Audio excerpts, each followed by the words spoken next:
Hello world, this is DJ Craven and you're listening to the Craven Happiness Podcast. Welcome to episode number 11.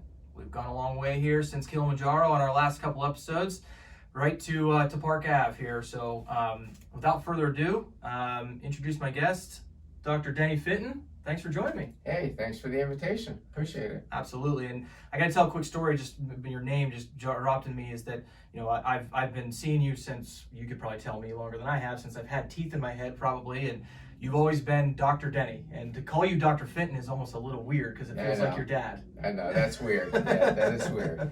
Yep. So we went through your name. Just give a quick little intro to yourself, who you are, where we're sitting right now, and that kind of thing. Just a quick little intro. Sure. Sitting in the reception room of our dental office. I'm a general family practicing dentist.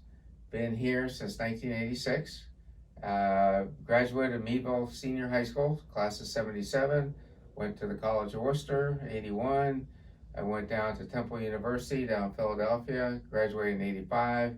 Spent a year down there on faculty and taught for a year down there.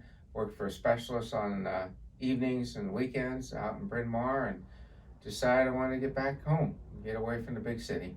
Nice, and we'll go into a lot more detail through that whole story there. But that's a good intro. So what I like to do is I ask a question. I've asked several of my guests this before, and kind of starting from chronologically when you're kind of younger. I like to know, try to get a little bit more to know who you are, and just the context for the audience a little bit is, what kind of kid were you on the playground? What kind of kid were you then in the lunchroom? And then what kind of kid were you at the party? Wow, that's pretty cool. First of all, I'd have to categorize myself as not being a cliquish person. I love going to different areas of people and getting different experiences with people. So I'd say in elementary school, I grew up in Vernon Township and over at the old Kirktown School, and the playground, played kickball, played dodgeball. I was just one of the regular guys. And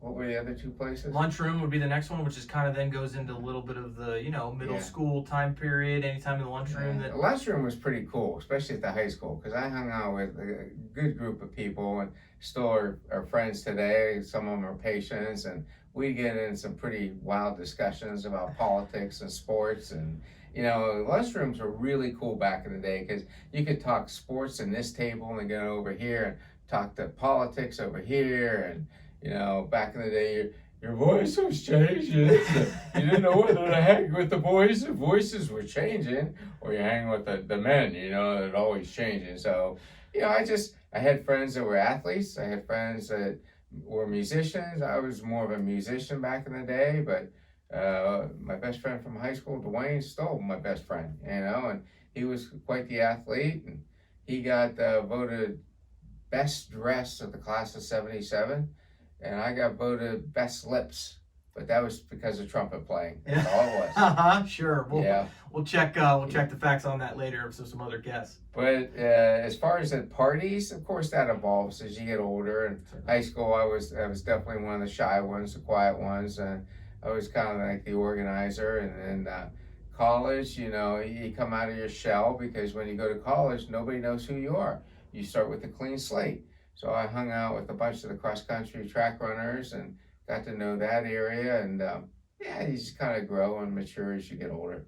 So, because I was just kind of wondering there about how that evolved for you, that, by you saying that you were the shy one, I could see it, but also I can't see it as well. Like, if that makes any sense based on my life that I've known you, of, kind of being a people person, and certainly obviously you deal with people on a daily basis, on an hourly basis, and being able to, talk to people a lot, and being able and constantly engaged in talking and just engaging with people is kind of what I was expecting some of these answers. I like to try to guess beforehand of what some of the answers would be. But so did you see yourself kind of maybe making a little bit of transition, like you said, kind of clean slate into college, and maybe transitioning more from maybe shyer kid to engaging with more people? Oh yeah, in college definitely I came out as far as being able to talk to people, and you have to. I mean, if you want to be successful, you have to talk to people and get to know people and be comfortable with who you are. That's not to say that shy people aren't successful. It's just I think it's more fun if you come out and talk to people. Yeah, absolutely, absolutely. So you, so getting through out of town here in Meadville, why Temple? Why far away? What were the dynamics there? And I also wanted to kind of ask, just from a general, is there any, from a sibling perspective and that kind of thing? Why Temple? That's a really funny story right there. I applied to 4 major dental schools: Temple, University of Pennsylvania in Philadelphia, Case Western, and then University of Pittsburgh. So going to the College of Worcester in Dead Center, Ohio, I was exposed to a lot of undergraduate research at Case Western. So I had some connections there. A lot of Western Pennsylvania people went to Pitt. My father went to University of Pennsylvania. And Temple, I had no contacts at all, no connections, nothing. And Temple was the first one to accept me. So I decided I'm going there. I was actually born in Philadelphia. We didn't move here to Meadville until I was about 5 years old. And I go to Temple, and it was funny. I was working night shift at the local meat plant back in the day, J&J Food Service, and I was dead tired in the summer, and my brother Doug woke me up and he said, Pitt is on the phone. They want you to come there as a dental student. This is a week before I'm supposed to go to Temple. And I just rolled over and I said, just tell him to pound sand. And he told him that. So he told me that after I woke up, and I said, well, I guess I am going to Temple. And I got accepted to the case, but I just wanted to go somewhere different. And University of Pennsylvania, I got waitlisted, so I figured Temple's where I'm going to go. Yeah. So I go to Temple, go in for the interview ahead of time, get the tour, and I don't know anybody. We're walking through this massive clinic, 140 dental chairs, all these people coming and going, and we go through the dental lab where they do the dentures and the crowns. And my dad was in the Navy Dental Corps down in Philadelphia. And I didn't realize this, but back in the day, people who worked for the Navy, who maybe weren't in the Navy, their family wasn't given dental care. So my dad always had his dental tech, Frank Mizgorski, bring his kids in and his wife on a Saturday morning on the QT, and he took care of them. Fast forward 25 years ahead, that would have been 81, I'm going through Temple, and my dad runs into Frank. And he's this little guy, unlit cigar, chewing on it. And he said, hey, Ski, hey, how you doing? Yeah. And he introduced me to Frank. And so my dad had to go out in the hall and talk to someone. And Miss Gorski waved me over and he says, hey, Finton, you coming here? I said, yes, sir, I am. He says, good, I want to bust your butt, just like I busted your old man. And I was scared. And so every once in a while, I'd get a phone call from Frank Mizgorski. He says, how you doing in your classes, kid? How you doing? And, so everything works out for a reason. I really feel that. And, Pitt is a good school. Case Western, Penn's a good school. But, boy, I found my niche at Temple. Yeah, no, that's pretty cool. And I think I want to take a step back. I got a little ahead of myself here as far as, you growing up here in Meadville. Let's talk a little bit about your dad. And, is he the one that started this practice? No, he bought the practice from Dr. David Dunn. And the original practice was on the corner of Park Ave and Arch Street. There's a brick building down there right now. It's a counselor's office. And supposedly that was the first building built in the continental United States as pure dental office. And if you go back far enough, where that building is now, that used to be the turnaround for the canal boats, and there used to be like a terminal for canals up by that little Dairy Mart on Arch Street. So the reason why that building's still standing today, I was just talking to my dad today about that, because it's for sale, and he said they put pilings in there, and they built the pilings on it, much like what your company does. They build pilings before they build a building, and it's still there today. Yeah, no, that's crazy. So he bought it from the other doctor, and that would have been basically when he came back into town? Was it that? Well, it's funny because he was from the hard coal region. Mount Carmel, center part of the state. My mom was from East McKeesport, and they met at Juniata College. They were in Philadelphia. My dad was working on the side, working in the dental corps, the United States Navy, and he was looking to get out after 3 years, and he heard of a practice for sale. No internet, no, high speed, whatever. He just word of mouth. There was a practice for sale in Meadville, Pennsylvania, and a buddy of his says, "Oh yeah, that's a suburb of Pittsburgh." 1963. No 79, no nothing. So my mom had spent summers at Conneaut Lake. And Okay. she said, "No, that's up by Conneaut. Let's go look at it." So he actually came up here by himself from Philadelphia, had one day to decide whether to buy the practice, and he had to find a house without seeing anything on the internet or whatever. So he Yeah. bought a small house, a ranch house, across from what is now Chovy's on Charles Street. And that's where we lived there until I was about seventh grade. Okay, okay. So he comes up here, he buys the practice, and is it just him? Is it that time it would just be just him as the dentist? What happened was he was in this building and he found out the building was sold out from under him. So he had a short span of time to find somewhere else. And there were three other gentlemen that were looking to build. And Alan Bailey, I think his office was above the old Hunter's News. Dave DeGrange was across the street above brick building on the corner of Arch and Park Avenue. And Dr. Deininger, who was a medical physician, they were all looking, and this property was actually a big hole in the ground. And Mrs. Kukas next door, who is a very colorful character, I used to cut her grass as a kid, but she didn't want this property sold to Allegheny and want those ruffian Allegheny suits over here. They're going to put a dining hall here. So the four gentlemen got together. They bought the land. This building was actually prefabricated by Marshall Erdman, which is out of Wisconsin, Madison, Wisconsin. And it came in on sections. And as a builder, you would appreciate this. My dad said to him, "Gentlemen, you're putting a flat roof on, we're in northwestern Pennsylvania."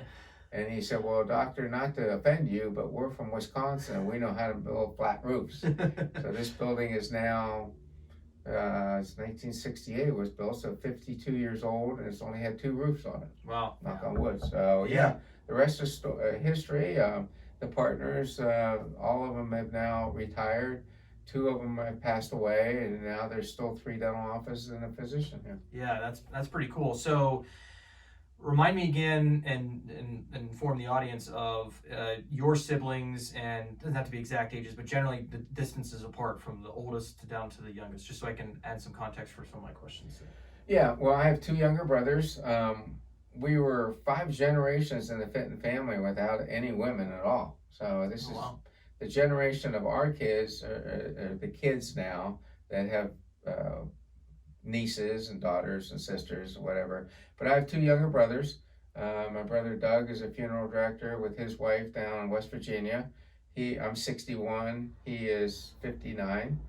And my brother Chris is 10 years younger than I am. So he's 51, he's a hydrogeologist down at State College. So you've got a younger brother that's close in age to you. The question is, for me, were you always enthralled in dentistry? Was it something that you just you fell in love with from your dad? You thought, well, this is something I might be able to do because dad's doing it. Dad's saying, hey, if you go to school, this could be something that you could do. Where was the path to even have an idea that you wanted to be in dentistry? Yeah, I guess when you go to college, especially small liberal arts college, they kind of tell you to think on your own, teach you how to think on your own. And I went to school with like 4 major occupations of mine. One was a chemical engineer or chemist. One was a professional trumpet player. One was a landscape architect. And dentistry was there. But I did not want to make my decision based on what I saw from my dad. Mm-hmm. So I hooked up with, at the time, our Presbyterian minister's son-in-law was actually a dentist in Worcester. So I would take the little Worcester bus down every Friday afternoon, and I'd observe Dr. Brian Lacey to see a different point of view of dentistry. And as I went through the logistics, chemistry, I liked chemistry, but I didn't want to be in a room all day. landscape architecture I love, but I realized I had to live in a big city, and big cities weren't for me. But I still love working outside, doing landscaping. Professional trumpet player, you got to be really good to do that. But I still play my trumpet. I'm a member of Shades of Time, a dance band locally, and dentistry. I started looking that way. My dad never really pushed me.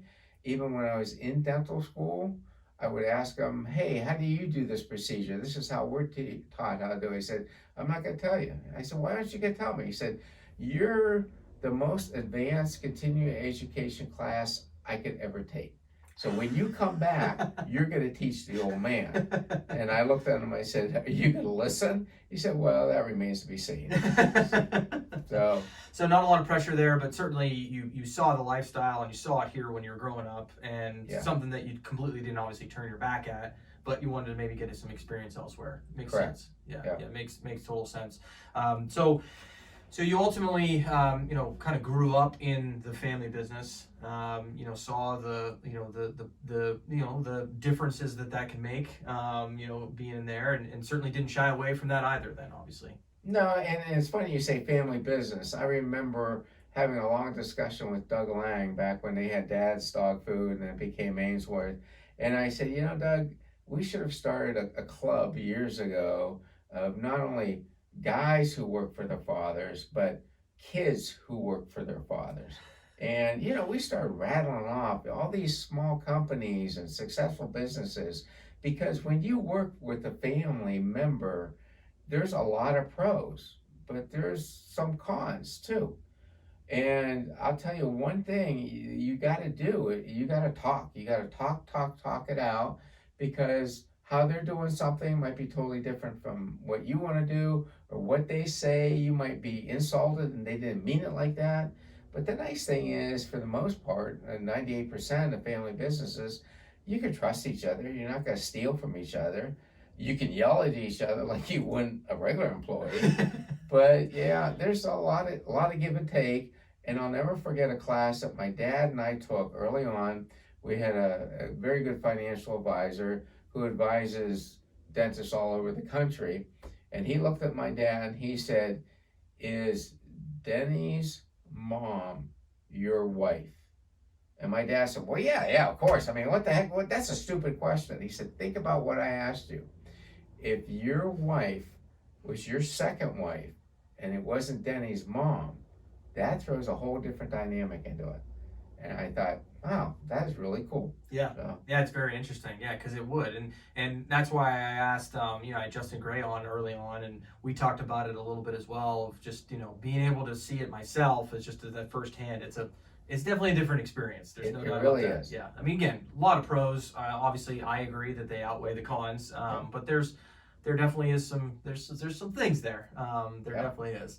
So you decide to come back to Meadville. What's that decision like? Of you going through Temple, going through all the appropriate classes. You're all right. You're going to be a dentist. You're kind of having these conversations with your dad of like, you're going to come back and teach me all those things. How early on did that conversation have, and then when was that ultimately decision made that you A, were invited, B, interested, and then ended up making the decision to come back? Well, you know how small town living is, and, Yeah. and people will talk. So I made the decision. One of the reasons why I stayed in Philadelphia was I was dating a young lady who was actually an industrial hygienist. So they're like a safety officer for big companies. And I wasn't quite sure if she wanted to come back here. She was originally from Ohio, but now she lived in New Jersey. And I hadn't met my wife yet.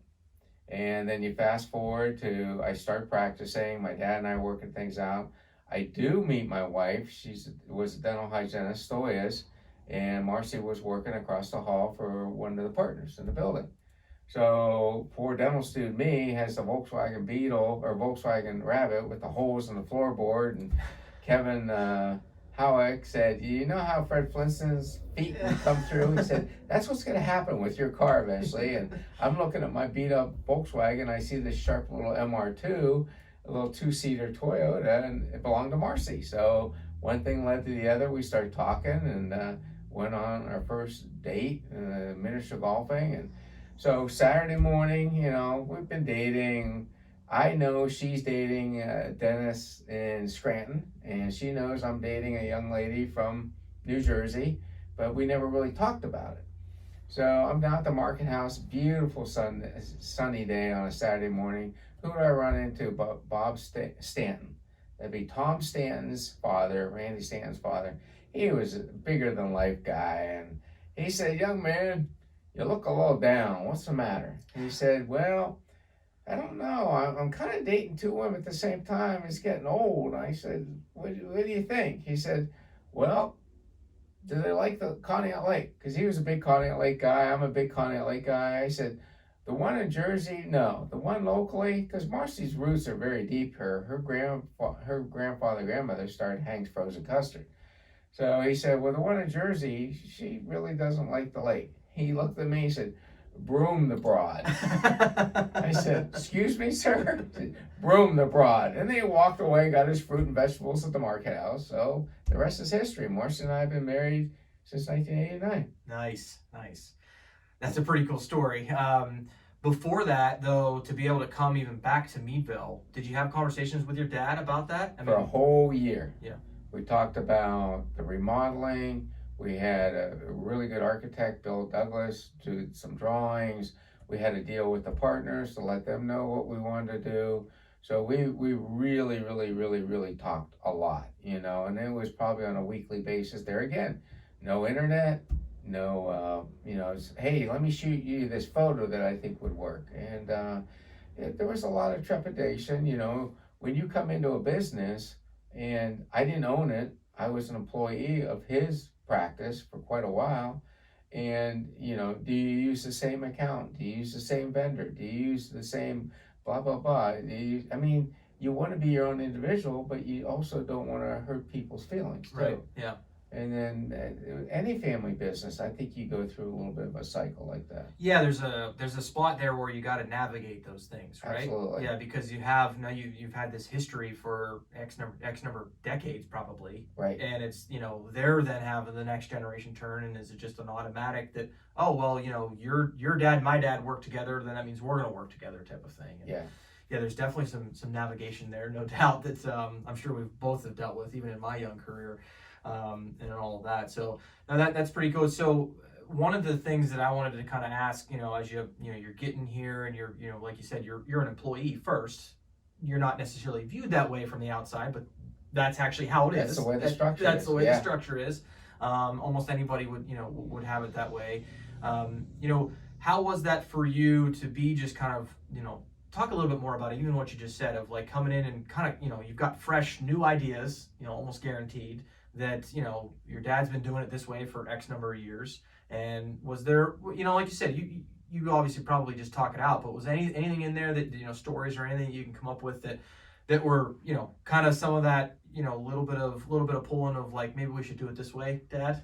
Yeah, there was something. Well, first of all, people think when a youngster comes into business, they're handed the business.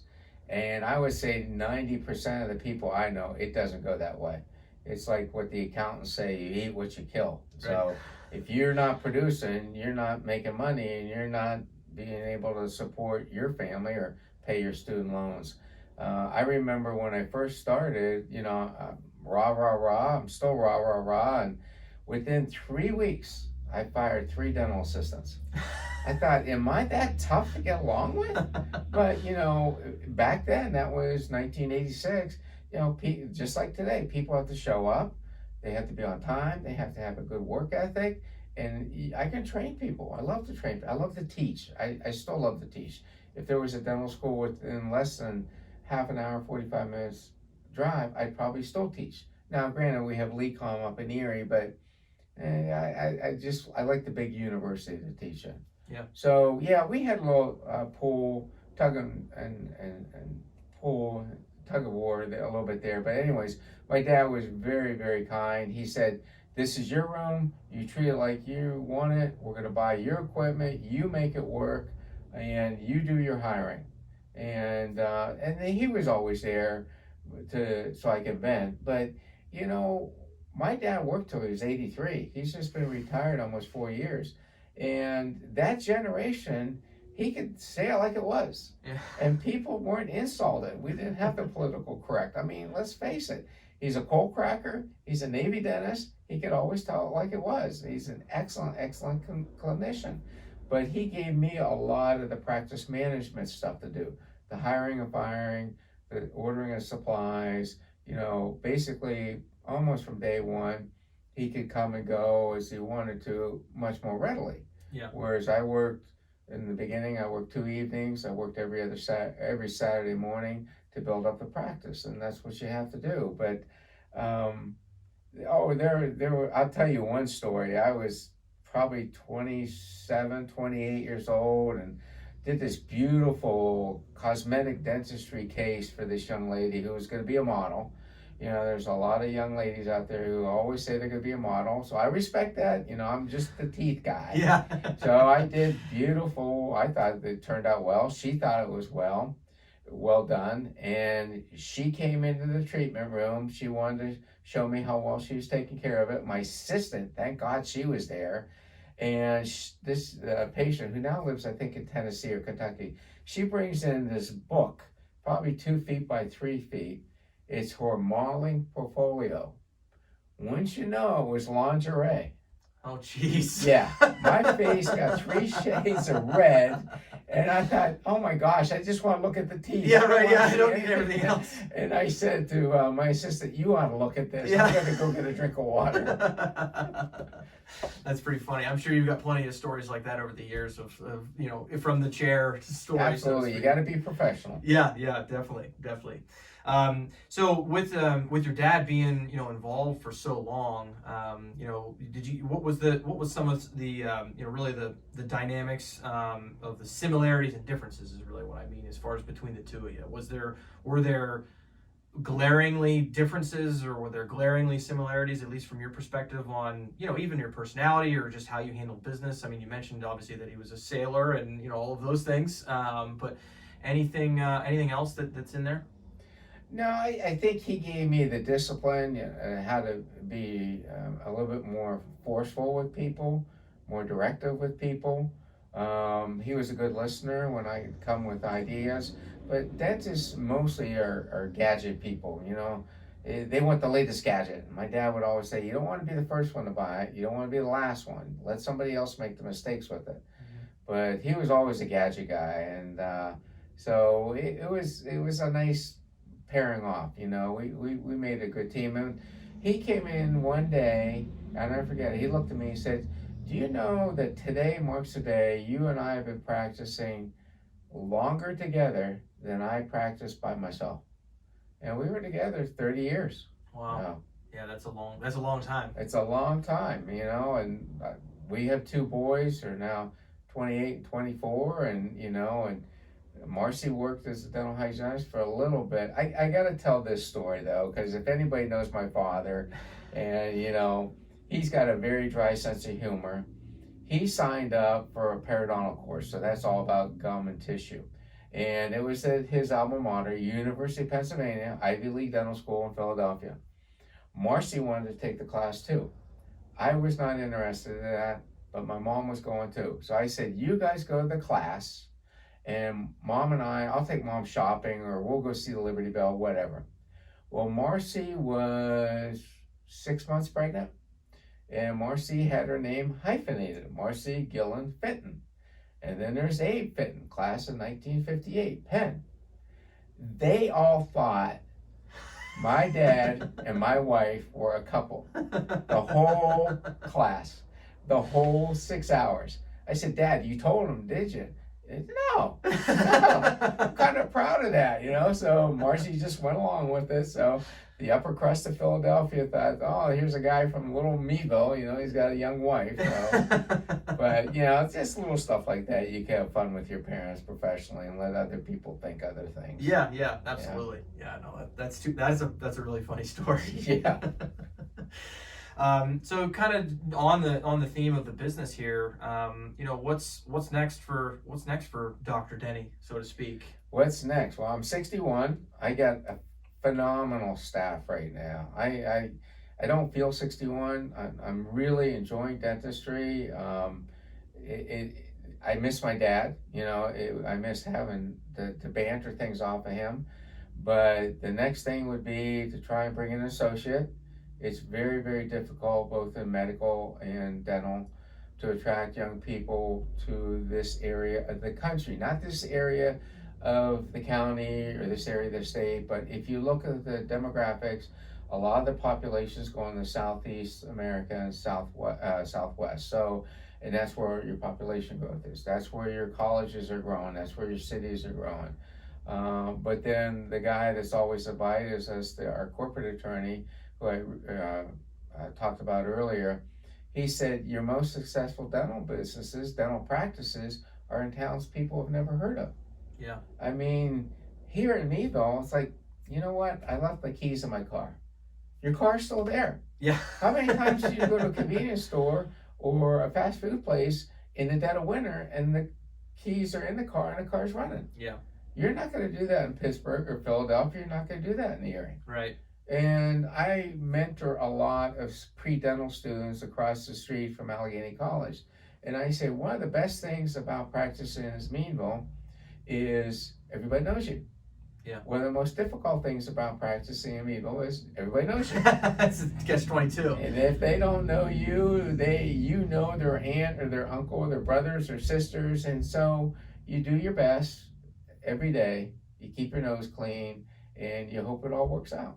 Yeah, and I guess I want to ask a little bit about that too, because some of the things that I always talk about as it relates to happiness is there's a judgment piece in there, and I got to imagine just kind of hit me when you said that about everybody knows you, both and good and bad, that there's got to be a little bit of part there that when you go out, so to speak, of even your house or anything, I mean, you're really representing just more than just you. I mean, you're representing the people in this building, your family, and all of those things, because like you said, everybody knows you, and if they don't, they will eventually, right? So how have you been able to somewhat handle some of that judgment? Because, the way I look at judgment is that people will judge you and they don't even know you, right? I mean, even, you're giving service to somebody.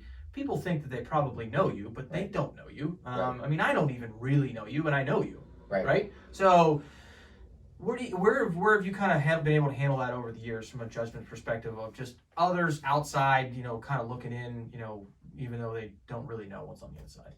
Well, first of all, I could tell you story after story, going to the grocery store and having a little Johnny or Susie, 6 years old, stop in their tracks when they see me.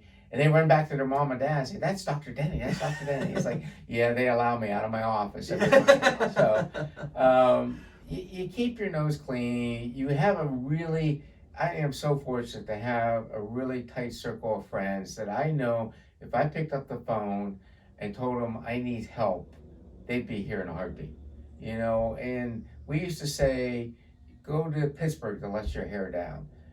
Well, first of all, there's a lot of people I run into in Pittsburgh. Yeah. Secondly, I don't have as much hair anymore. So I guess, everything in moderation, and everything was drilled into us, literally drilled, so to speak, in dental school. Do what's best for the people, and you can put your head on that pillow and sleep well at night. Right. Now, that doesn't mean I don't go out and have fun. I've had a lot of fun nights with your parents. And whether there was any libations involved or not, but I could be in a rubber room with your dad and a box of rubber bands and we'd have a fun time all night long. It's just the way we are. Yeah. But, I guess I feel bad for this generation because we raised our boys and I was always harping on them. Wherever you go in this town, someone's going to know your brother or your parents, or your aunt, or your uncle, or your grandparents. They have 5 living grandparents in this town. So, you got to keep your nose clean. And they would get mad at me harping on that. But I feel bad for the generation now because everything is on Facebook. Yeah. Whether it's true or not, it is on Facebook. And that's not right. Because we all make mistakes. We all have our ups and downs. We all pull an inner tuber with a rope that's too short and go in front of the fish commission and the district justice, not saying that it ever happened to me and had to pay a $175 fine, but that's another whole story. But I feel bad. People are so quick to judge in a negative way. Yeah, absolutely. Yeah, and on the other hand, there's so much good going out there, and that doesn't get out there. And on my soapbox, I wrote a letter 3 years ago to the Meadville Tribune to get rid of the negative comments on the sound off. If somebody wants to be negative, they can sign their name to it. And I'm happy to see that the Tribune has gotten rid of all that negativity. Yeah, absolutely. I mean, from my perspective on that is that, yes, there's Facebook, and it just exposes people is all it's doing, right? Right. Because it's not Facebook's fault. Facebook's not putting it on there themselves. The people Right. are putting it on there. Exactly. Right? Yeah, and honestly, if you look at it from a business standpoint, because that's what Facebook is, they want people on their platform. Exactly. Like they want people to go on there. So, they're not just necessarily showing you anything, especially now with all the algorithms. I mean, Instagram and Facebook and all these things, they're showing you what you want to see because you're continuing to look at it and to research it and to watch it. So from the negativity standpoint on the whole social media thing it is tough, for people of, not even really necessarily my generation, I'm sure, yes, and above me, but then certainly down, as you said, go down the line, and the lower it is. Where I guess I see it is that you just can't really buy into it because somebody is taking their time to read your whatever it is, and if they want to spit venom at you, I like to look at it as empathetic towards them of what's going on in their life right now. Exactly. To take the time to be able to spit venom at you when you don't even know them. Again, you don't even really know them At all. Yeah. Well, let me ask you this. Last week, my eye doctor retired, so I got a new eye doctor, and I had to look up her phone number. So I'm on my phone, I do the Safari search, the Google search, got her phone number, called and told her my contacts feel great, which is good for the dentist. Yeah. You gotta make sure the eyes and the hands are good. Yeah. So the contacts look great, they're working fine, order me some more. Hang up, boom. Within an hour, on my Facebook page, or no, not on Facebook, within an hour, I get ads on my email account, solutions for aging eyes. Now that's pretty damn scary. Yeah, it's all connected. It's all connected. When you go on to, it's the same type of thing. If you were to Google something right now, you could next week, tomorrow, next year, but most likely it's going to be sooner. Then all of a sudden you go and watch the Craven Happiness podcast on YouTube. Your pre-roll is going to be about whatever you just Googled. Because it's all connected. Google owns YouTube, so that's an easier connection. But they're all connected. It's all based on what you're searching. So what you're searching, it's the same thing. If you're scrolling and all of a sudden you click on something, that is going to continue to show you that because that's what you were interested in. Yeah. They want to keep you on the platform. They're trying to show you something that you're interested in. So once you're interested in something, it's going to continue to show you that. So what's a foolproof and funny way to do something is that, somebody that, oh, well, I'm not on Instagram so that I can look at, the other gender in a provocative way. Well, let's look at your search history because you can see it's all right there. It just shows you whatever you want to see is what it's going to show. It's scary stuff. Yeah, it is scary. It is scary, but at the same time, if you're aware of it, you're aware of it. Yeah. That just blew me away last week. How'd they know that? Duh. That's it. It's all connected. Everything's all connected. All right. So, from a successful standpoint, how does Dr. Denny look at success? What does success look like to you? My wife always says I love projects, and I think projects that should be my middle name. Whether it's a family project, we're working with the kids, or whether your kids are your project, which I think that should be the number one project, whether your marriage is a project. I think success, they're not materialistic things. Yeah, don't get me wrong. Having some cash in your pocket and you can pay your staff well and you can go out to dinner with your friends once a week or whatever, put your kids through college and make sure they take out loans so they have some skin in the game.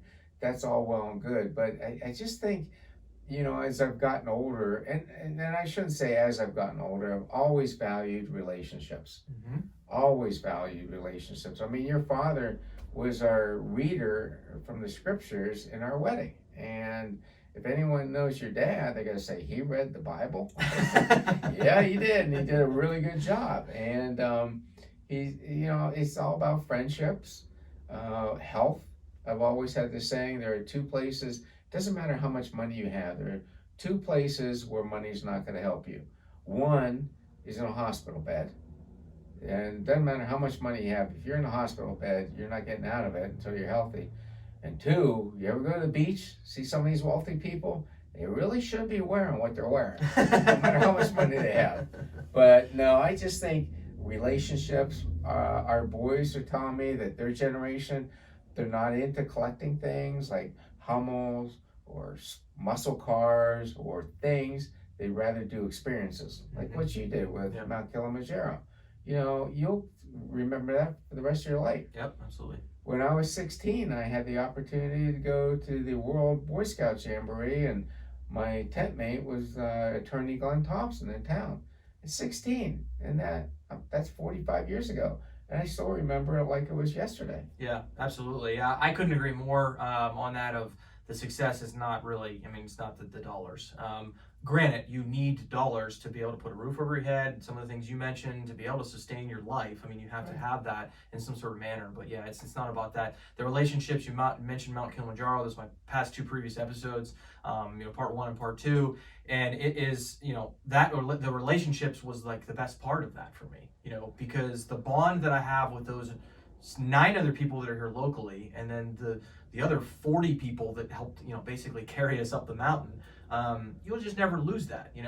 It's just, I assimilate it to like some of my sports teams that I've been able to get so close with. Exactly. It's unbelievable on how you can building those relationships is definitely a big thing. Now, does that mean when I came out of dental school, I didn't want the little Volkswagen Scirocco that I actually bought at Smith Gray? They had a Volkswagen dealership there at one time.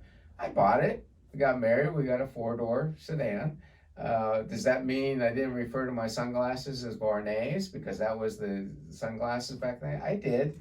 But, now it's just like, I lose sunglasses, so I buy the cheapest sunglasses possible. Yeah. But, it's a cycle. It really is a cycle. And, I feel bad for some of the people that maybe have all this stuff, but they don't have the friendships. Yeah, absolutely. I mean, there's this saying that I've heard about, crying in your Ferrari or smiling in your Toyota. Yeah. And there's a lot of truth to that. There really is. Yeah. One of the things another thing that I like to ask is that have you ever heard of, what is your why, and defining your why? And that could be directed towards your work, towards your life, towards your family, towards your anything like that. But have you ever thought about kind of just what's your why? Why do you do what you do? Have you ever thought about anything like that? Yeah, before? my why would be making people better, making people happy.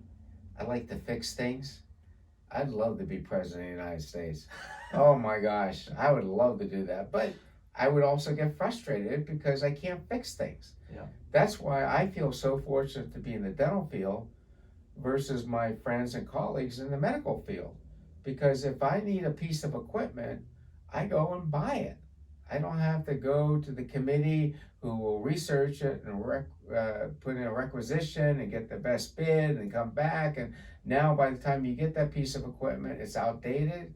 I just, I save my pennies and I buy it. Yeah. And I like to fix things. And my wife says sometimes I get too carried away with fixing things and people don't want to be fixed. Yeah, there's certainly a lot of truth to that. Or they're not ready to be fixed. That's true.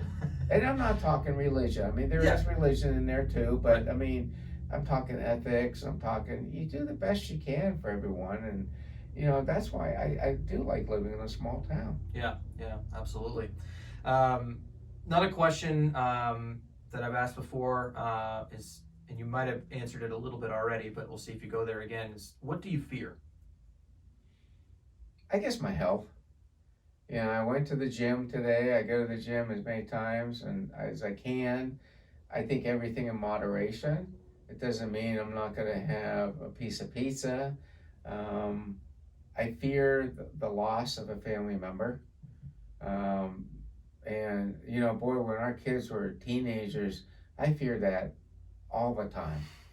Not that I feared their friends, but there's always that pseudo friend out here that's gonna come in here and you'd never know. But the boys both turned out well. They're very successful in their fields.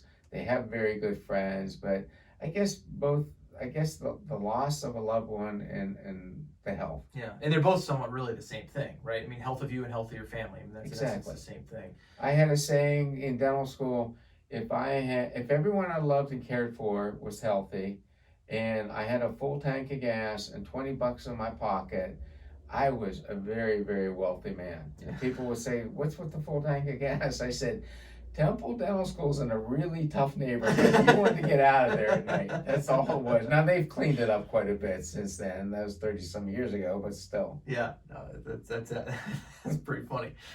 A lot of another thing that that it's just kind of like a saying. I got a couple sayings that we can comment here as we get towards wrapping it up. Of kind of controlling, being in control of your own life because you're the one making the decision. And have you ever, what thoughts about that? Have you ever, come across that? Because, and I'll kind of elaborate a little bit of, you're the one making these choices. You might have influences, you might have reasons in your own mind that you're telling yourself that you got to make these choices. But I feel that every choice that you made, as simple as something of going to get in a glass of water or not working out in the morning or whatever the case is, you're the one making those choices, not anybody else. Right. Yeah, and if you talk to anyone in my family, they'll tell you I'm a control freak. I just like to have things, organized the way I want it to be. And although I have friends who are more of a control freak, but I don't know. I just, you're right though. We all make our own decisions. I wish I could be more relaxed. I wish I could be, oh, whatever. If we get there at 7 o'clock or 8 o'clock, what difference does it make? I can't do that. Yeah. And why do you think that is? Because your father told me Joe Paterno's quote.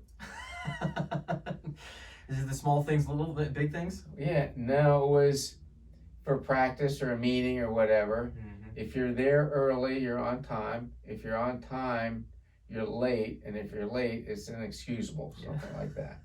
But no, I just think, I try and respect my patient's time. I don't have them wait more than 5 minutes.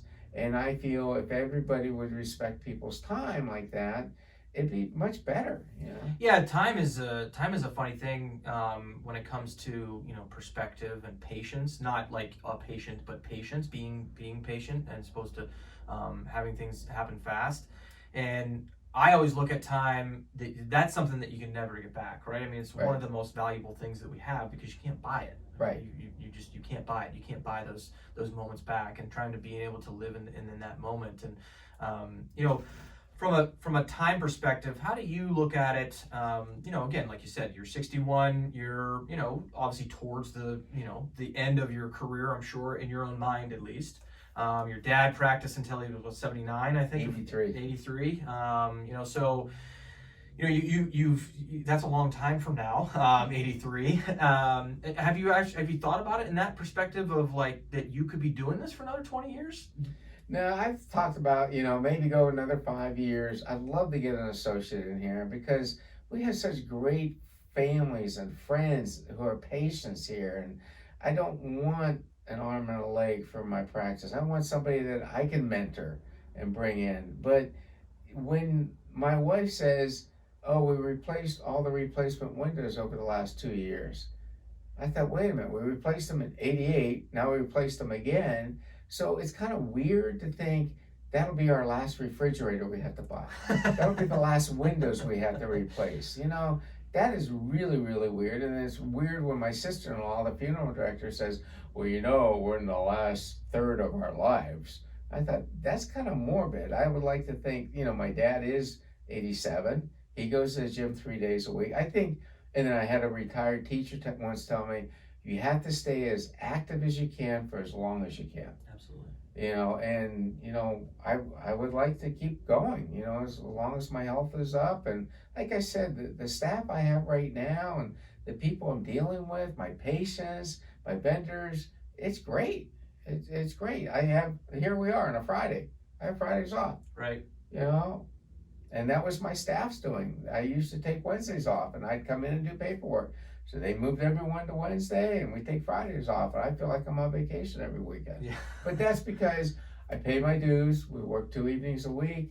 We work Saturdays to build up the practice. So it is kind of all in perspective. Yeah, definitely. And then, another thing that that I had here too is that a saying that I heard just the other day of, nothing really that's rewarding can come easy, right? Absolutely.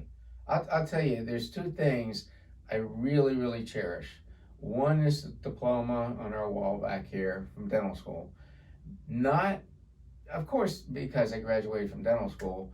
That was awesome, but not because it was just my diploma, because my father gave it to me. If you have a family member in the field, you're allowed to ask the dean to stand aside and that member can present you with your diploma, which I didn't know that. My dad knew that, but I didn't know that. So he talked to the dean and they did that. The other thing, and this is going to sound corny, but as a young father, you could appreciate this. This is just a little notebook pad. And when our boys, well, Drew would have been 6 years old.